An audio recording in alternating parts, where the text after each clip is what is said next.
Get promos and discounts from Filipino startups. Check out our partners at the description.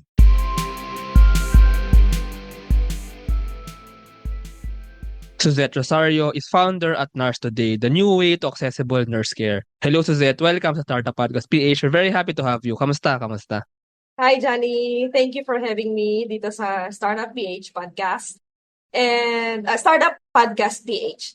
So, thank you for creating this platform to hear our voices then from coming from the startup standpoint and what it really is starting a start on how to start a startup. Yeah, Yeah. yun din So, ang thank goal you. ng Startup Podcast, parang bring out the real authentic stories of these startups, of these Filipino startups. How are these startups built?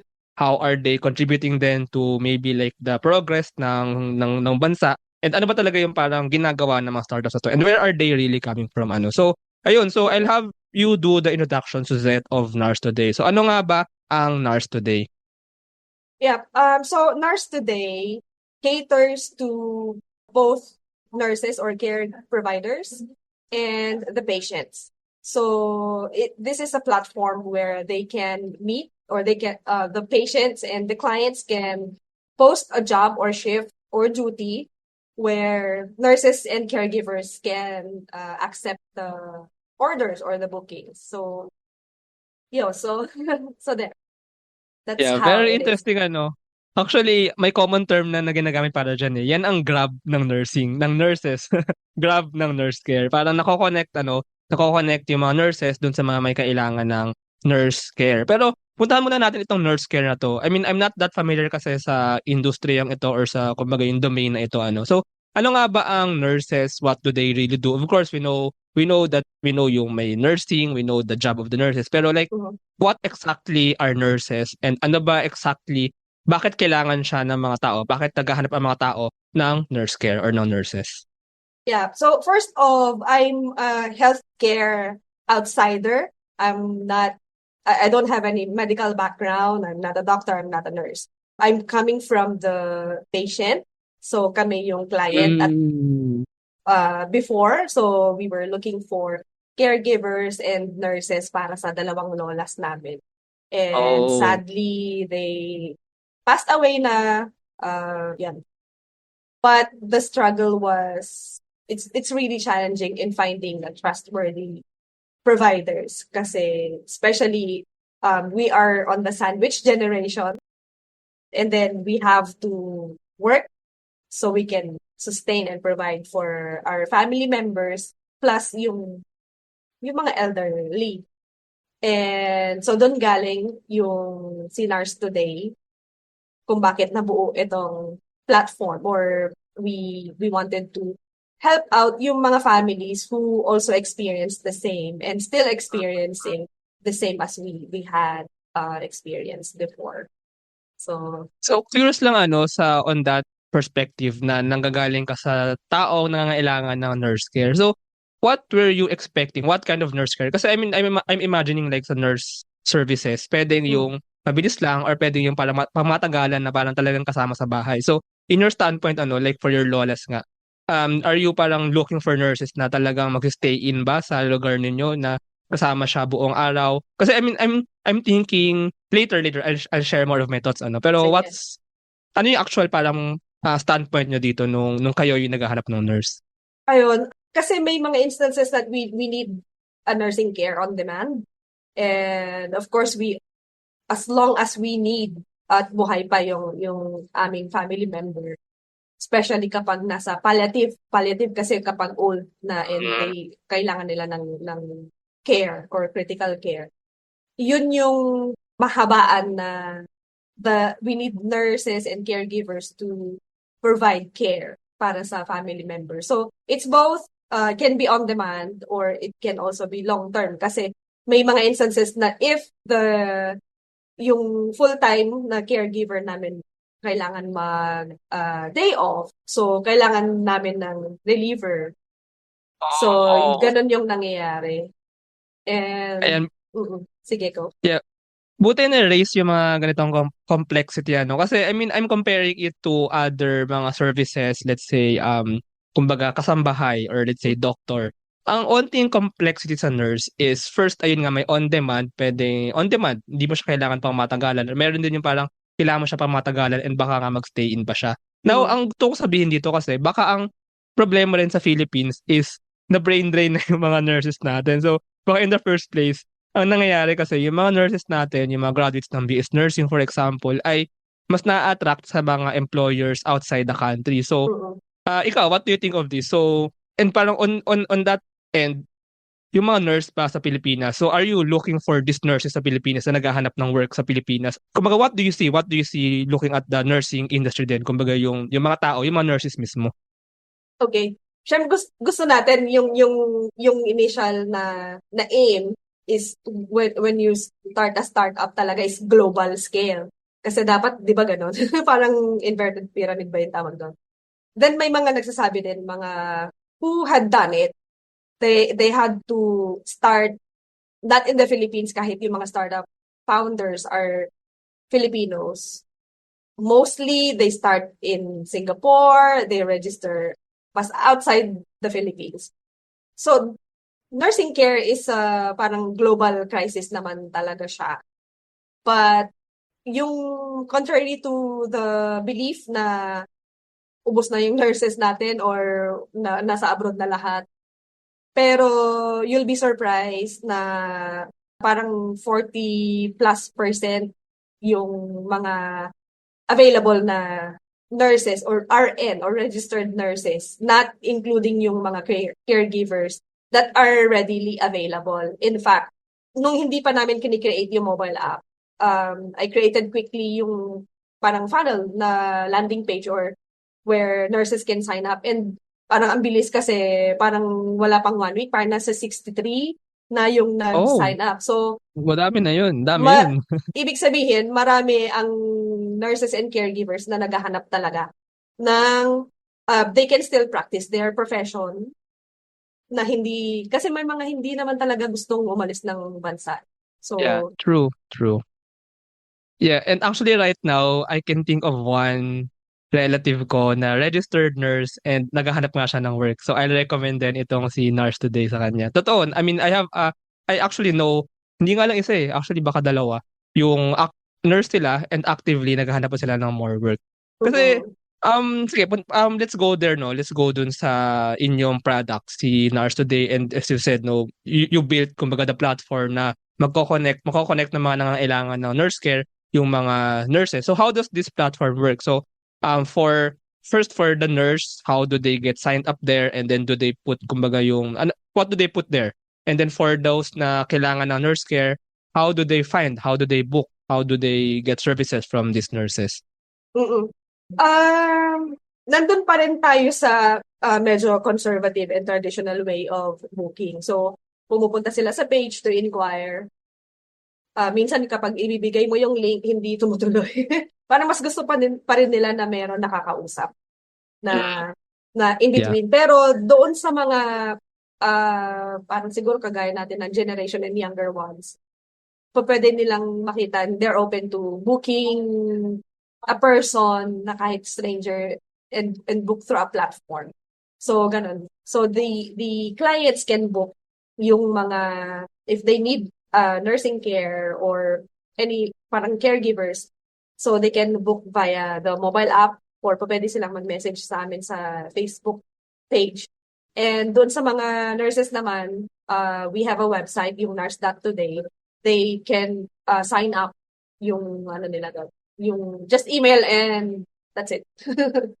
They'll be Yes. receiving on the requirements that they need to comply with. So, yun. Ganon yung scenario. Yeah, come to think of it, actually very important ito. Very important ito nowadays ano. Nakita ko nga dun sa inyong website, ito yung mga services, para nurse care services na commonly hinahanap ng mga tao. Merong elder care, I think yun nga yung I think nangangailangan ng caregivers, may home and hybrid care, may specialized care and may midwife. So, I'm not familiar kasi with nurses eh, pero I mean, can a nurse ba, may specialties ba ang nurse or a nurse can usually do all of these things? I'm asking this kasi parang when a nurse registers or signs up dun sa platform, parang ilalagay ba niya yung specialty niya or yung skill niya or basta ilalagay niya dun yung siya, profile niya, and maybe the schedule. Kung ano yung mga information na nilalagay ng mga nurse. Ayun. So, yung normally just the email to sign up and then will be sending them the list of requirements, which is kapag caregiver yung NC2 and yung mga nurses, of course, yung mga certificate nila or yung PRC, ganyan, and the likes. So if they have a specialized na training or mga certification, then yun, pwede na ilagay doon. Normally, mas mataas kasi yung hinihingi or yung rates na kasi specialized na sila, so they are well equipped kunyari sa emergency cases or sa mga palliative, meron din focus on dun sa mga pediatrics. So ganun din, may mga specialty din sila. Para Yun, siyang ang ano nga lang sa ate, sorry, nakat Ay, kita. go ahead, go ahead. Yun din yung isa sa mga parang talking to the nurses and yung mga associations. Kumbaga parang may kahit na highly specialized na yung nursing natin, parang wala daw leveling as opposed to the nurses abroad. So dito sa Okay, Philippines, gets. medyo iba talaga yung ano natin yung parang environment natin kung paano sila. I think part yan na professionalization ng nurses. I think lang baka lalo na sa ibang bansa, mas mas built na yung profession ng mga nurse. So para pala siyang job street ng nurses din So the nurses kumbaga can put their profiles there and then find quote unquote yung employers na magkukuha ng services nila. Now, dun naman sa part ng mga quote-unquote employers or yung mga nagbo-book ng nurse care services. So, paano nangyayari yung search? Paano kayo na-search? Kasi ayun nga, yung mga nurses pwedeng iba-iba ng specialties, pwedeng may iba't ibang certification. So, paano naman, for example, if me, I need a nurse. So, how can I find the best nurse for me? What do you think about this? For now, hindi pa ganun kasi ka-complex yung since nasa very early stage pa lang kami. So, we're still checking on the ropes kung paano. But we have put in yung based on our interviews din, kung ano yung mga tinitignan ng nurse kung swak ba sila or ano. So, may mga nakalagay dun regarding sa conditions ng patient, ng mobility niya. So, kung naka-wheelchair ba, bedridden or something. So, may mga sineselect din sila, si client upon booking na may mga checklist doon na i-check nila. And so ganun yung nangyayari. And then, tinitingnan din namin kung match ba to or so parang matchmaking muna pero the system is already there. So, yun. Ang gusto kasi normally ng mga clients, yung mga nakasanayan na nila is they talk to an agency and then the agency submits profile and then parang mag-undergo pa ng interview process. Parang it's a employer pa rin, relationship. So, we're not trying to change yung ganong yung ganong parang setup. We want to adapt kung ano yung meron na process, na proven process na ng mga nursing agencies. That's why they are there na matagal na. And we're putting in parang siguro parang i-streamline yung process na to cut short siguro yung mga ibang processes din. Kung pwede naman gawin yon. So, ayun. Yeah, So actually, very insightful ito, no? Thank you sa pagkwento on how you are currently building din the product. Kasi, yung thought nung sa agency nga, no, ng mga nurses, I mean, not to totally disrupt or totally remove these agencies. They have a value rin naman like sa certification, kumbaga yung parang check their regulation. Pero, sometimes, in terms of cost, in terms of speed, baka mapabilis kung mag-peer-to-peer na, didiretso na yung nurse, didiretso na yung nangangailangan ng nurse care doon sa nurse So medyo mas madali na yung connection. And I think yun ang inyong trabaho as a startup i-build yung system, gawing seamless, gawing maayos yung connection, kumbaga build that platform na mas makapadali yung buhay both sides for those looking for care and for the nurses. Yes. Yeah. Actually, we are partnering with mga nursing agencies. Hindi kami parang exactly. na tumatayo as a nursing agency. We work with them. So we have nursing agency partners that also uses the platform. So actually sa kanila din galing yung yung mga ibang processes. Kumbaga sila yung nagva-validate, yes, yan yung kailangan namin. So, it's more on, we will eventually evolve into parang SaaS. Kasi, Yeah. yun. So, we will provide the parang system din for nursing agencies. That's why we are closely working with them in terms of, yun, yung providing the platform for them, hindi yung mga direct na nurses Yeah. to to Okay, to the gets. clients kasi ayun, we value din yung mga inputs and lalo na yung mga partner agencies namin kasi they also provide the training kasi yung mga Ah, may-ari are nurses, they are seasoned na rin and they have the practice, they have the training. And yun. So it's a good parang partnership in terms of especially as na parang na outsiders kumbaga sa healthcare. And parang the best approach or the best way is to partner with them hand in hand kasi hindi lang naman to for nurse today, it's for the healthcare as a whole patungkol sa mga pasyente kasi doon talaga kami nanggagaling. So yan. yeah. Yun actually yung question ko, ano, saan nanggagaling yung mga nurses? Pero it seems nga na ayun, you actually partner with these nurse agencies to find these nurses. Kasi actually very important pala ng agency. I think hindi mo sila mawawala kasi ang nursing ay licensed, ano. So may license ito and kailangan pa rin ng regulatory body na hindi basta-basta pwede, I think dumiretso yung nurses baka nga sa mga pasyente. So I think kailangan ng regulation body din. Kailangan may organization din na talagang ensure nung maayos na connection nung nangangailangan ng nurse care and nung mga nurses.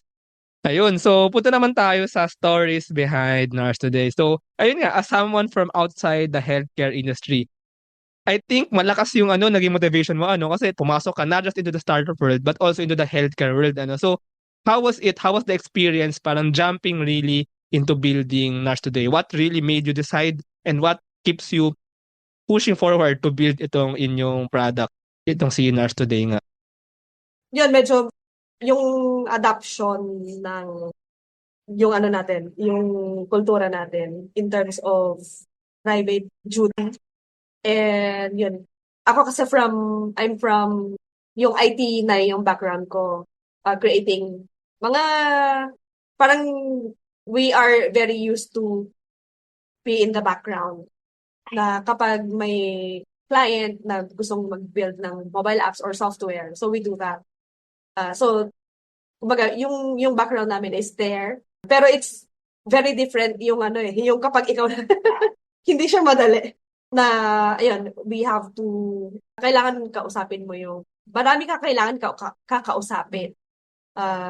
Marami kang layers na pagdadaanan kasi especially if you're a non-healthcare na person. So, para makikita ka talaga nila na parang outsider. So, I'm really glad na kahit na ganon, nursing agencies still entertain yung when I approach them. It's different kapag, syempre, yung mga hospitals na yung i-approach mo. And so, ayun. Hindi siya madali kasi kapag, kunyari, may magpo-post ng looking for, kailangan iniisa-isa mo yung mga taong yun. So, you're also part of reaching out, yung parang one-on-one na pag-reach out. So, hindi siya, kasi especially now na wala pa kami talagang ng fund na pang Facebook ads or yung anything na can help us quickly grow. Pero, yan, hindi talaga siya madali. We were building based of our initial assumptions and nung present namin sa nursing agencies, iba pala.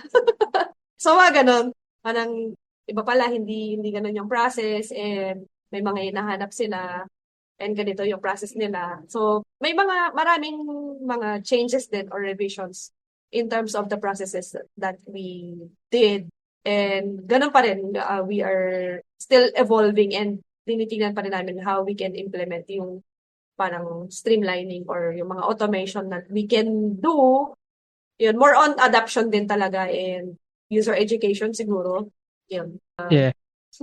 Yeah, yun naman ang ano, no, yun naman ang startup life, ano, keep on changing, changing and changing, pivoting and pivoting hanggang mahanap nga si product market fit, the golden word sa startups. Pero I think ano, no, I think medyo tama yung ano, yung nagiging approach nyo na you're actually helping the nurse agencies in terms of digitalization, of automation, and pati na rin yung marketing, ano. So, parang nagiging secondary arm kayo nito mga agencies na ito into connecting yung mga nurses sa mga nangangailangan.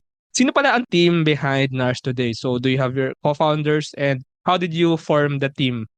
Yep, so initially ako lang. And then, parang, yun, nag-start sa isang website.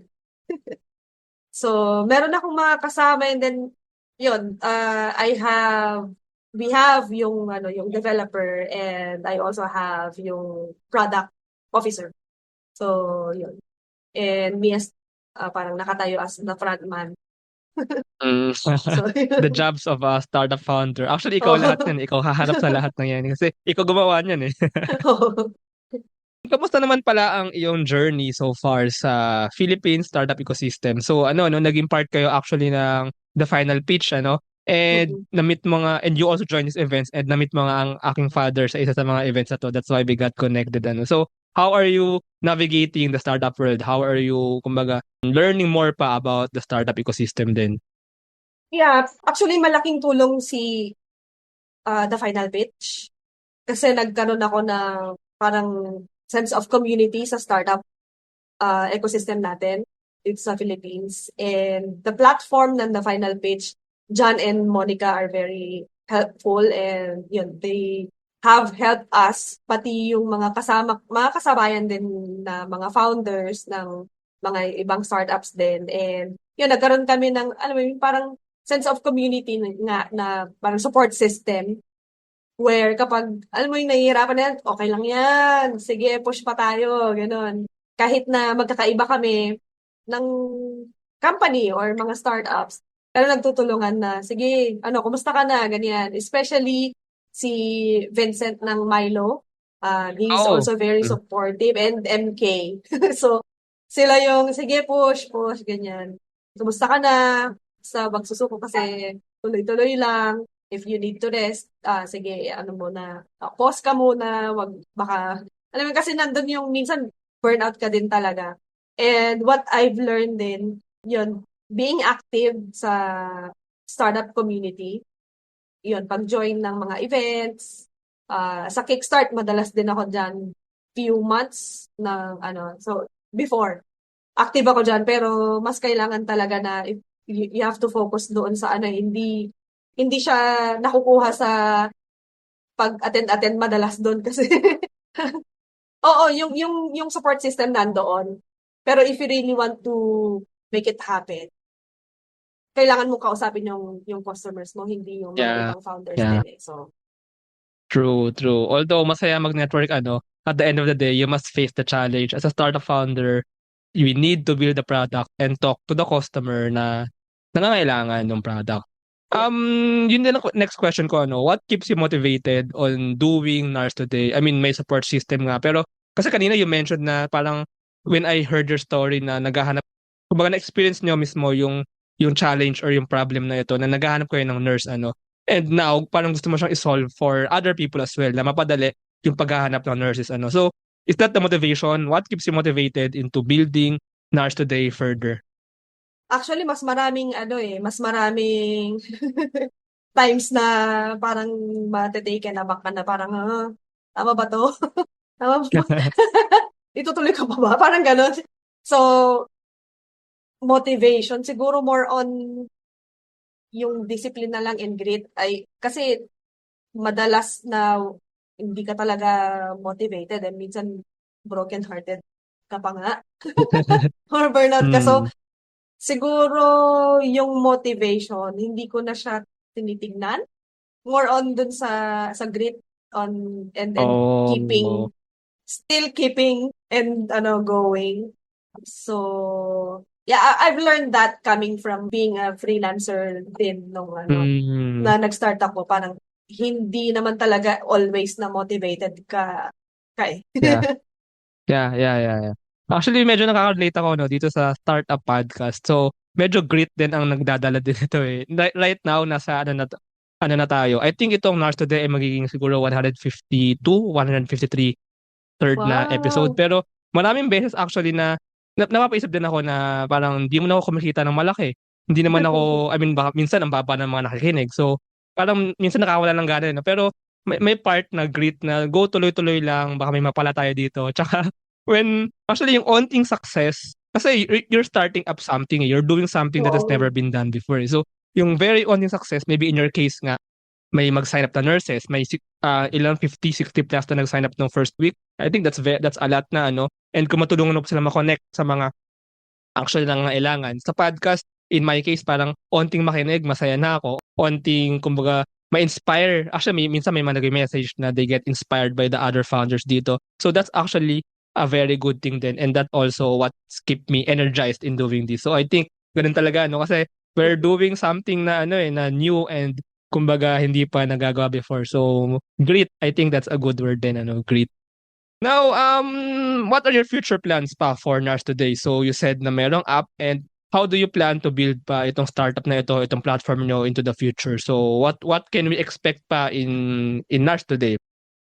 Ayun, I think it will eventually evolve to being a SaaS instead of parang platform for booking. So, kasi yun, more on heavy talaga on yung backbone nung system or nung process. So, yan, abangan natin yung yung parang i-evolve na naman. So, hopefully, may mga nagsasabi, do not start na lang sa Philippines. Try mo na lang abroad, ganyan. Kasi, yun nga, when your dad, no, si Boogie na, sabi, may interested nga from Canada, I think, before. So, nandun yung demand actually, kasi mas open sila in terms of yung mga private duty, ganyan. So, we'll see. Ayoko muna magsalita ng Although, ang thing dyan is, like for example sa Canada, although dun nga napupunta yung mga nurses natin, ano, pero medyo built na rin kasi yung systems dun eh. Sa mm, Philippines, I think dito pa mas kailangan ng ganyang system na, actually, ano pa nga tayo sa Philippines eh, hindi pa tayo ganun ka naghahanap ng mga caregiver. I think dadating pa in the near future yung time na mas maraming matatanda na may mas mapera na mas makaka-hire, mas makakakuha ng mga nurses ano. I mean, I'm saying this kasi actually nanggaling ako sa Taiwan eh din.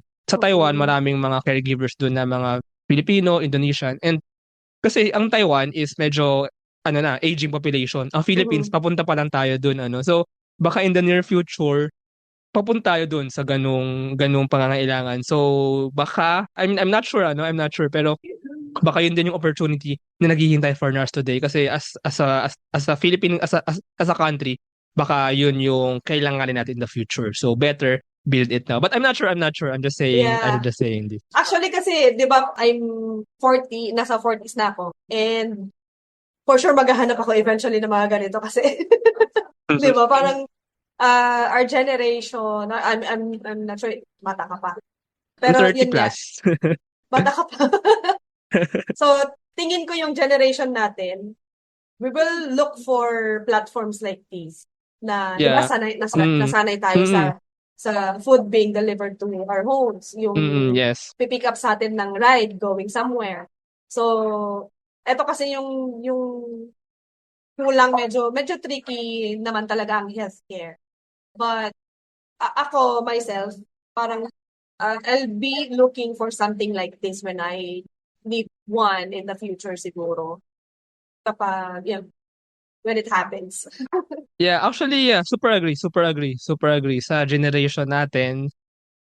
And yeah, maybe in 20 years, in 30 years, baka biglang magkaroon nga ng ganitong pangangailangan. Ano. Actually, I agree dun sa thought na yun. And sige, let's see for our listeners if they also agree. But anyway, ayun, so maraming salamat, Suzette, for this conversation. If our listeners pala want to find more information about NARS Today, about you, so how can they find more information? And invite them to try out the app. So may app, si NARS Today. Yep. So they can visit https://nars.today.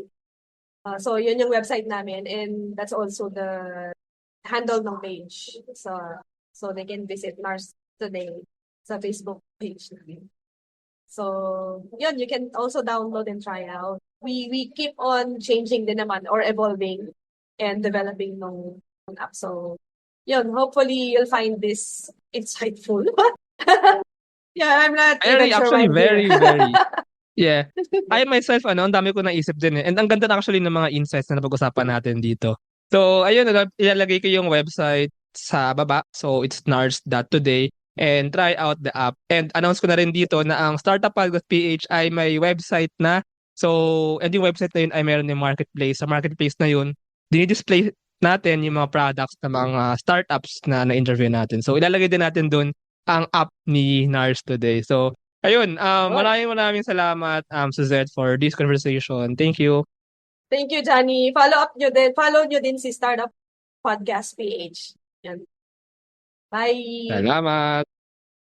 Thank you very much to our 42 patrons. This episode is super powered by AskLex PH Academy, our official e-learning partner. Get certifications on Lean Six Sigma, project management, data science, and many more. 1 CFO services, bookkeeping and tax, and payroll processing for startups and small businesses. Tuala, the next evolution of digital trust, privacy-focused digital experience for sharing identity information across Web 2 and Web 3 ecosystems. And Space PH, global co-working space, private office, and meeting rooms for startups, digital nomads, and freelancers. UBI Philippines, advocating universal basic income for Filipinos. Ignite Careers, career matching platform for Filipino talents and hiring companies in the outsourcing industry. Mamiki Super Pet App, the Philippines' first ever one-stop mobile app for pet products and services. Divico Technologies, IT solutions specializing in software development, blockchain smart contracts, digital wallets, and cybersecurity. DBuzz, Web3 microblogging app promoting freedom of speech and content ownership. Benjoy's Food Products, the home of premium bacon ends, tapa, and tocino. Looking for buy and sell online with Sigurado sellers. NutriCoach, the all-in-one productivity tool for dietitians and nutritionists. Spotify Team, podcast launch, production, editing, and management company helping increase podcasters' efficiency. Smile, consent-driven digital employment verification service to make smarter decisions faster. Mata Technologies, Philippines' premier provider of virtual tours and virtual maps for LGU's real estate, tourism, and private businesses. PH Startup Online, explore Filipino startups online, browse their products, find careers, listen to their stories. This episode is powered by Contact RFID Business Cards, Sirius MD, Pocketworks, Founders Launchpad, Uplift Code Camp, Agile Data Solutions, Hustle PH, Board Prep, Zales, and Pareto Consulting. Please support the podcast through the links in the description.